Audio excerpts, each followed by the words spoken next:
Ladies and gentlemen, thank you once again for tuning in to another episode of GOW, the Generation Wrestling Podcast. As always, as you are truly the 29-year-old piece of gold, the franchise, aka the showstopper, better known as the GOW's resident tribal chief. And with me, as always, I got my tag team partner, my brother, my family. He is the flash in the room, Mr. 1, 2, 3. Pin that ass down, K Breezy, aka EC's resident Isaac Hayes, King Tuco in the building.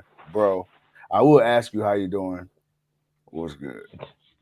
Shit, hell, that's even worse. You asked me what's good. Ain't nothing good, man. Uh, man, we just lost three straight.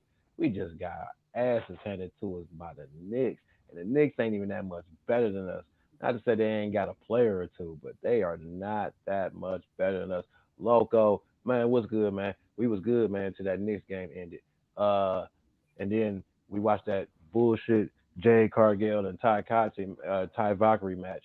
Which, yeah, if you can't tell, I'm in a kind of mood tonight, man. We shooting tonight, man. That was just man. But Loco, man, good to see you, man. What's good with you? Yes, sir, Loco. Oh, we got Fro in the building. Fro. Fro. What up, Yeah, man? yeah. What's yeah, if the walls could talk, man, if the walls could talk. Man. Oh wow, yeah, wow. All right. Ooh. Well, all right. Let's talk about the show at hand here. Yeah, AEW I'm sorry. Dynamite. You and I, man, we got more things to talk about because there are some things in this show that had us like, what the hell? And surprisingly, not surprisingly, let's be honest. One of our favorite people to talk about, we're gonna talk about today, but boy, it ain't gonna be at the usual or highest blushing regards. Man, King, take it over. Man, dude. All right, so let me start off with what was good. Let me start off with what was good. I don't want to be too negative. I'm gonna be Yeah. negative, but let me start off with what was good, man. Bandito, Orange Cassidy. Yeah. Oh, that boy, my boy Takesha taking a screwdriver to the head for Omega. Oh man, I hope he understands. I hope they understand what kind of guy he is. Uh, man, not a bad match. Good way to start. Orange Cassidy, our boy, going for his 20th title defense win. Bro, My who man would has have been thunk out it, here. dude? My Who would boy have was, hey, thought? look, man, we said, man, we want to see Tony put some respect on certain people's name, after so Yeah. long now in the company. It's been about 4 years. We want to see Orange Cassidy and quite a few others with titles on them, and we've gotten to see some of those people. And Orange Cassidy is Right. one of those people. We've got to see him have a great, nice little run with this championship. Mm-hmm. Uh, Out of the 20 defenses, I would say, man, he's had probably 12 good matches. I mean, really, Easily. really Yeah. good, easy 12 out of this 20. And then I would count this as number maybe 13. Mm-hmm. But he's had some really good matches. He's had a couple of matches that kind of like, yeah, they're kind of what they are. But Yeah. there were other matches where they were back and forth and the crowd was into it and they were really going back. And this was no different. Bandito, we know what this guy can do. He's a vet. Mm-hmm. He's a legend. And he basically showed, and this is what again, this is one of those things where I like about AEW where it's just one good competitor going up against another. It ain't so much Yeah. as them heel or face or whatnot. It's just somebody that going up against someone else and it's for a championship, and you get to watch a really great match. And I thought Mm-hmm. that's what it was in the start off the show, man. What did you think, man? No, I mean exactly. I mean, Bandito. For those who don't know, like you said, man, he's a legend in the game. And to me, one of his standout matches was when he came into AEW and he fought Chris Jericho. And I thought that was a really, really good match. Anytime you could bring the Ayatollah Rockarola, the demo guy, you could lift that man over your head with one hand. I'm like, okay, all right then, all right, brother, because Chris Jericho, bro, that ain't no skinny dude. So I was like, all right, cool. But outside of that, dude, no, it was a really good match, and I am thoroughly impressed with Orange Cassidy, especially like you said, man. When we first seen this guy, if you didn't know him outside of AEW before he got there, his gimmick could Right. be a little off-putting at first, and then it's like you quickly start to realize, after the Mimosa Mayhem with Chris Jericho or some of the other rivalries and feuds he's had, and you're like, man, this guy should have been champion. This guy should have been champion. You Yeah. and we talk about this a lot. I say this a lot. You know, there's times where we think a person, a guy or girl should be champion, and then at that time, it's like, bro, it couldn't be any more obvious. And then it doesn't happen. You're like, what the hell? And then when they finally get it, you're like, you know what? All right. I see it now. Like the way Tony Khan has booked this man right now has been unbelievable. But the fact that he's been able to go out in the ring and deliver, that's the thing. Mhm. Tony can book these matches for you. He can't go out there and wrestle and make the crowd love you. And man, my Right. boy, You're right. he's He's got to taking do this his thing. part. Yeah, and to me, he's almost becoming synonymous with the TNT Championship. No, excuse me. The Intercontinental or the Yes, yes, International. yeah, the international. Sorry, I said the TNT. He's becoming synonymous with the AEW International, much like we say with Miro and the TNT, or Jade Cargill and the TBS, or Britt Baker and the AEW. I know Jamie Hayter's got it now, but there's certain people who's kind of become linked with certain titles. So I feel like this is what's happening with Orange Cassidy right now. Oh yeah, no doubt, man. Like I said, and it was a really great way to start the show.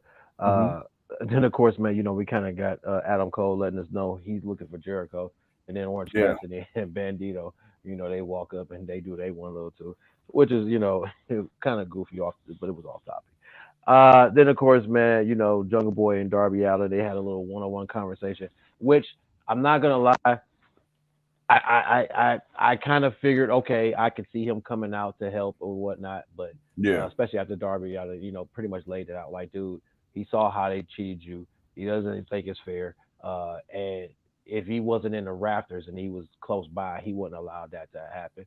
Which, in which is kind of true, because I think Darby Allin would have wanted to see it be fair and not yeah, no cheating like it did, but it was that, but it is what it is. But they had a little back and forth. Then we had Jeff Jarrett going up against Dax Harwood, and then I'm not gonna lie, it wasn't a bad match. It kind of dragged a bit, and I'm not gonna lie, man. Jeff Jarrett, for what, 60-something-year-old man or whatever he is, yeah, man, he's still not bad in the ring, man. He can still move a little bit. Uh, he picked up the victory, even though Shande, Dunt, and all of them, Sanjay, and all of them were banned originally, but he snuck out there and he helped his boy get the victory. So obviously, this is going to set up for a tag team title match, because we're yeah. going to get Cash going up against Jay Lethal on Rampage this Friday. Mhm. So obviously, we got that set up there. Then, of course, Tony announced that we were going to get the Owen Hart Cup tournament again, which I'm Yeah, not actually mad about it. And it'll start off in Calgary, and it'll go through. I believe a double or no, not double or nothing. What's the other one that's coming up? Forbidden Door. It's going to go through Forbidden Door. It's going to finish off at Forbidden Door. So that'll be kind of interesting to see that, see who comes back, see what happens, go from there. Warlow comes out, he wins. Then of course, R. Anderson cuts a promo basically saying that Warlow's the number one pick for what Plaza Skippy. Then we get Christian Cage and Luchasaurus, which they're teasing Luchasaurus now wants the title opportunity, singles championship, which actually I'm kind of not mad at. He's in a new direction. This yeah, isn't the Luchasaurus that was with Jungle Boy in the tag team. This is a different breed of guy. Christian yeah, still hasn't said anything, but we're going to see where that goes from there. But obviously, they're going to set that up. Dude, this MJF and Sammy Guevara I ain't never seen two people be so terrible at sucking up to each other. Like yeah, it's just yeah. it's just terrible. If you want to talk about it, we can, but it's just one of those things where it's like, man, I can't wait. I can't wait for this to be over. I really don't care for the overness of it. I think that's what it Yeah, is.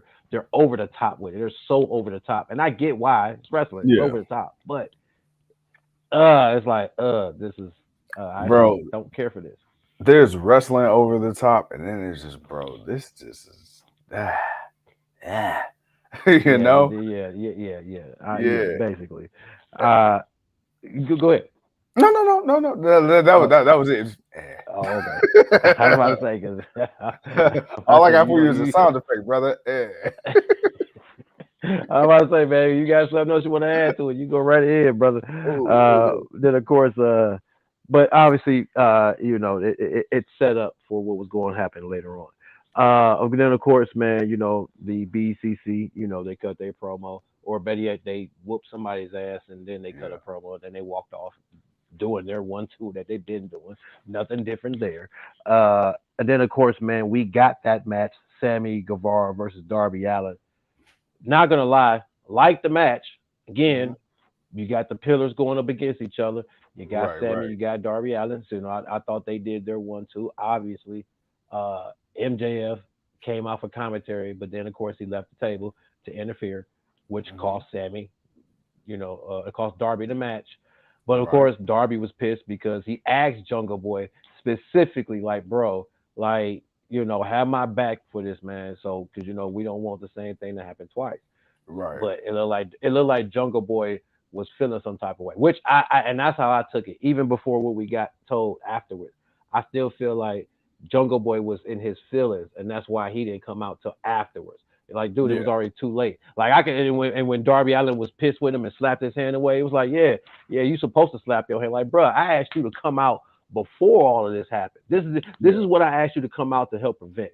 So I Yes. was I Yeah. was kind of interested to see where that was gonna go. I figured that might lead to a one-on-one match at the pay-per-view, but that's not what we got. We got TK, who of course I earlier a couple of times previous shows. I wouldn't be surprised if they're not going to go with a one-on-one, if they don't just Yeah. go out with a full-out fatal four-way. Well, it looks like that's what we're heading for. Even though Max mentioned it earlier when him and Sammy were doing their promo earlier before all the hugging and vest giving and Burberry scarf wearing and all that stuff, he had mentioned that that people say he's scared of a fatal four-way, but I'm like, okay, you didn't already threw it out there, so obviously we're looking at a Yeah. fatal four way because we're going to get a tag match next week. We're going to get Darby Allin. We're going to get Jungle Boy. They got to team together. They got to coexist. They got to come together and win this. And when they win it, they are added to the match. Therefore, it will be a fatal four way at Right. Double or Nothing for the AEW Championship. Which obviously, if you could, it probably should have been that in the first place. But you got to build it up. We still got to get to May 28th, man. I just realized, like, damn, we still in April. This we Yeah. still got literally a whole another month to Oh, go through. So long way to go. right. So thoughts on that, man. Just kind of the setup. Obviously, like I said, we got time to go, so they got to build up the story. But Right. pretty much, are you good with the potential of officially? We got to wait for it to be officially said of the fatal four way for the AEW Championship. Yeah, man. I'm always good. I'm always good with that. AEW, if it's one thing AEW is gonna do, they're gonna build a storyline. Sometimes they may over drag it out, but they're gonna build it. And then, when it comes to big marquee matches, they're gonna go ahead and they're gonna do that right as well. Come on, anytime you're talking about, like an MJF or Darby, whoever the case may be, Right. it's gonna be a good situation. And I like right now Right. how, AEW is in the position to where it's like, yo, you got these talent, these homegrown guys that you look forward to seeing. We can have these multi-men matches that doesn't have to have big names from outside companies, and I can thoroughly enjoy it and be invested in it and be invested in the future of AEW. So no, man. Hey, look, say what you want about certain storylines or certain promos or certain segments and stuff like that. But when it comes down to the in-ring product on a big show or a big pay-per-view, these guys deliver, and I'm excited, man. I'm excited. I'm ready to see, what's going on in AEW town. Well, I can tell you what's going on in AEW town. Adam Talk to Cole me. came out basically to challenge Chris Jericho, but Chris Jericho showed up on the Titantron. He did not come out, but the rest of the Yeah, JSA came out. And then Orange Cassidy and Bandito, being the good guys yeah, that they are, they came out to kind of help. But then we're like, man, who's going to be this fourth person to come out and help these guys as the bro, JSA is beating them down? And bro. my boy, I was wondering if this guy would show up, Woo. and boy, did he show up. Hey, he's a little rusty, but it's okay. He was overexcited. It's Yeah, a re-debut of a former Ring of Honor champion, a former yeah, NXT Cruiserweight and North American champion, yeah, Roddy Strong. He is yeah, officially all elite. That guy showed up to help his boy Adam Cole, and he put a nice little. Hey, he baby. delivered. he delivered a couple of those knees. He delivered some knee Yeah, shots. He definitely delivered on those. But Roddy Strong's all elite, man. Unfortunately, we know we don't have the whole entire former undisputed era because Fish yeah. is, I don't even think he's wrestling anymore. And then of course Kyle is still dealing with what he's dealing with. So right now, man, we got two-fourths of the, or like I say, half. We got half of Yeah, the undisputed elite on the they got show. What do you, they got that. Hey, they got their 500th part of the elite. right, exactly. What are your thoughts, man, on seeing Roddy Strong, man, and hopefully what's to come? Bro, first of all, I'm excited, dude. Because we were wondering, because in NXT they had something going with him and Diamond Mine. Hell, what's his name? Stokely Hathaway and Roddy Strong. Really to me Man, showed man, promise. It showed promise in Diamond Mine. Then Stokely he got released from his contract, and then you kind of had the Creed brothers, Ivy now doing everything. Just like, well, where the hell is Roddy? And then his wife Marina, she's already in AEW. So I mean, if he had to go somewhere, that made sense. Of course, you got the history right, with him and Adam Cole and Kyle O'Reilly. Um, it right, would have been cool, man, to see, Bobby Fish with Strong and Cole and everybody like that. But hey, look, it is what it is. We got the three. I can't wait to see what they do. Um, and hopefully, he no disrespect to Bobby Fish, but I hope that Strong doesn't get that same treatment that Fish got in AEW. So I hopefully they don't put a think little more so. respect on his name, man.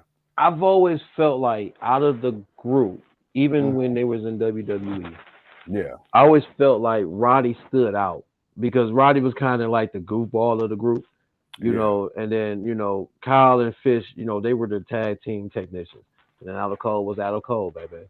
right. And but even out of that, I kind of always felt like Kyle O'Reilly was a little bit of the standout, a little bit. Uh, Mm, so if it's like if you had to kind of look at who, some people might have put Bobby up a little higher. Me, he was always fourth. He was always the tail end of the group. yeah, yeah, yeah, So when I think of Roddy Strong, knowing his style, knowing what he does in the ring and how he attacks and how he goes about what he yeah. does, I feel like that's a up for him. And for me as a fan, I Hmm. get to see him do those things. With Kyle, we got to see Kyle have a singles run, kind of on his own, and we wanted to see more of it. We already know Adam Cole, baby. It is Right, what right, it right, is. right. Uh, but Fish is kind of always seen like just that tag team guy.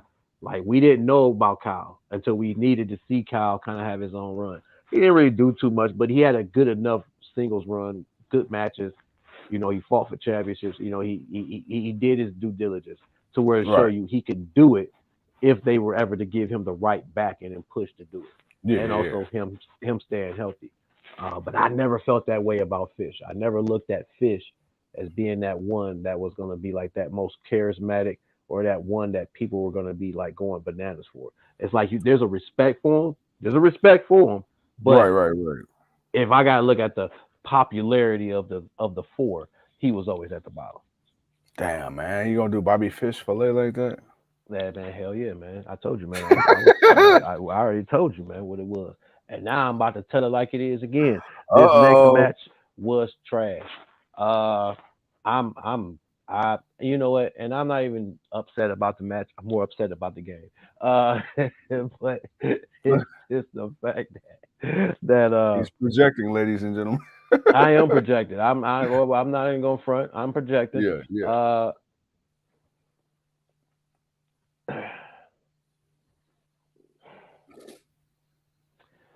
this was trash. Like period. I didn't like this title match, and I'm not saying Jade like puts on 5-star matches, but Ty was she's not innocent in this match either. Uh, I just felt like it was too many too much walking through, not enough believability, too many mistakes. That Yeah. roll up at the end, like Yeah. that's what one. That's what. Are you kidding me? Are like? Come on, Tony. Like, come on, man. Yeah. Like that was. It did not have me hooked. It did not have me interested. the more I watched it, the more disappointed I got. Mm. It's time to take the title off of Jade. She doesn't need it anymore. Yeah. And I need her to go, and I need Tony to figure out how he's going to use her, cuz what they're doing right now hasn't really worked too much to where it's improved.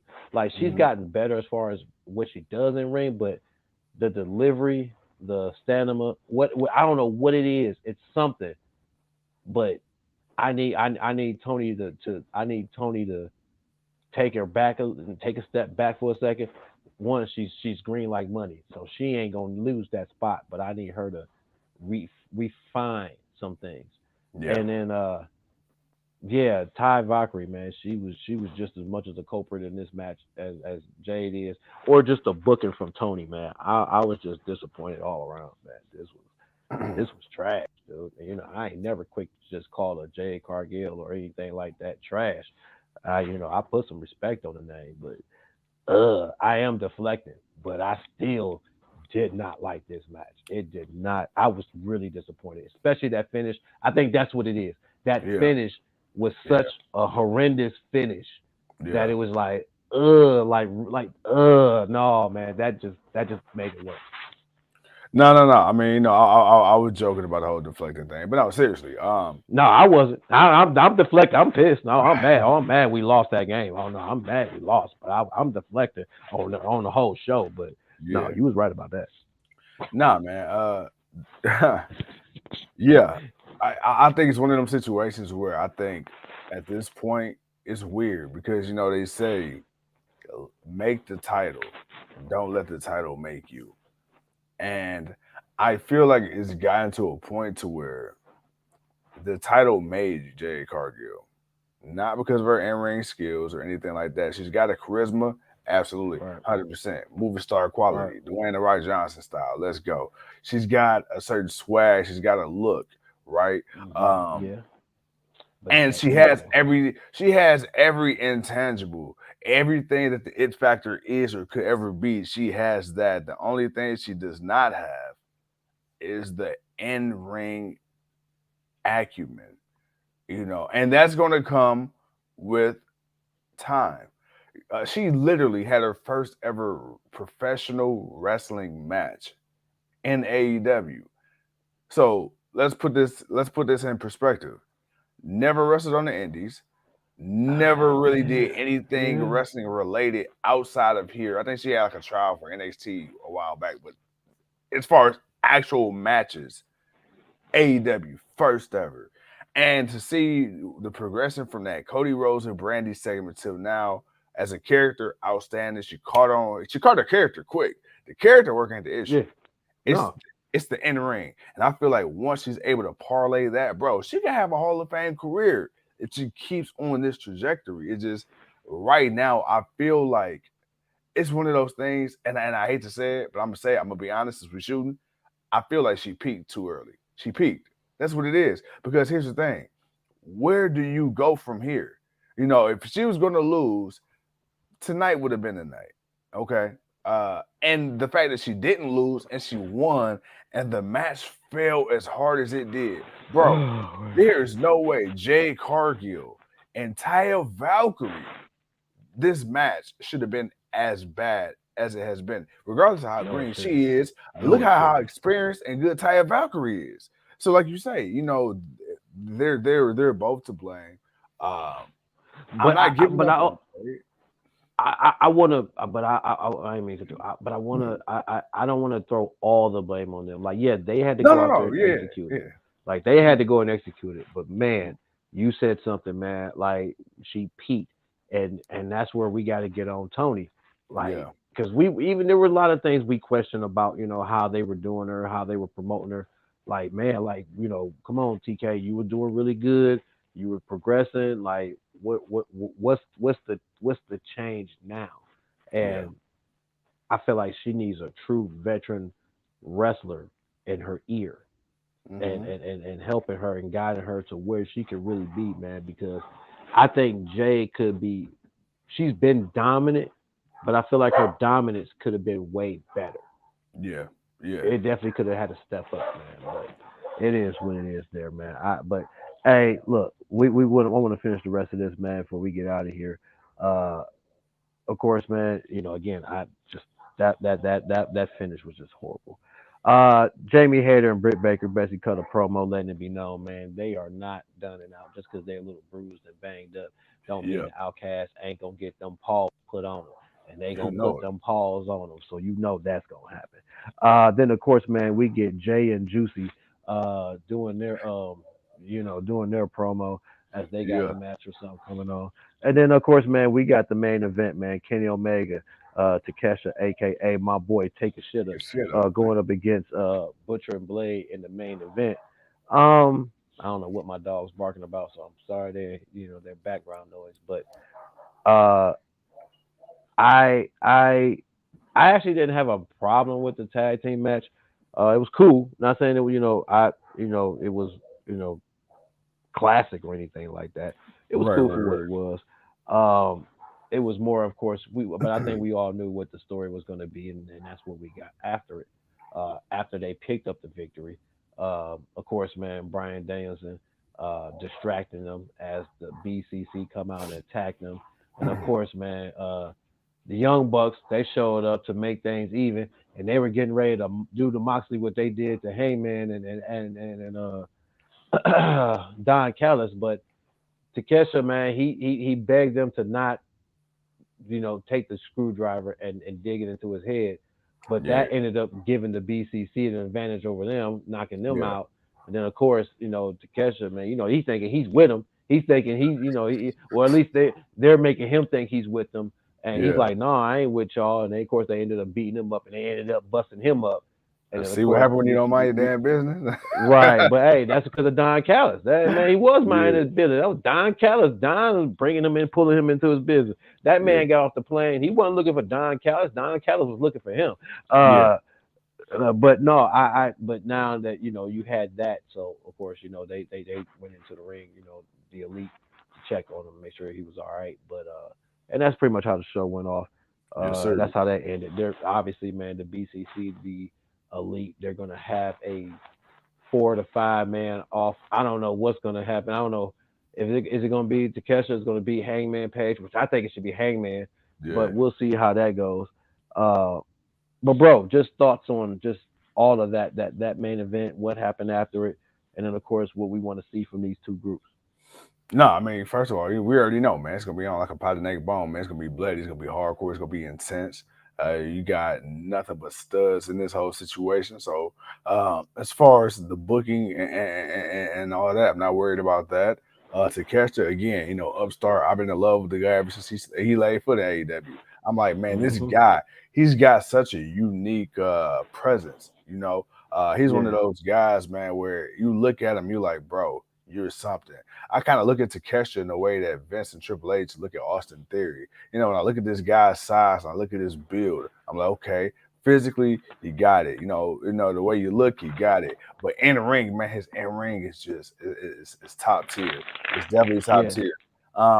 And he got his own little swag. My guy, he's a guy that he's very believable. He can go in there. I can see him in a one-on-one with a Jungle Boy, and at the same time right. go in the ring with a guy that's as nuts and as wild as a Moxley or Eddie Kingston, and still be believable and feel like my boy got Hmm. a dog in the fight. So Definitely, nah, most that's definitely. cool. That whole little segment, everything, that whole little situation was cool.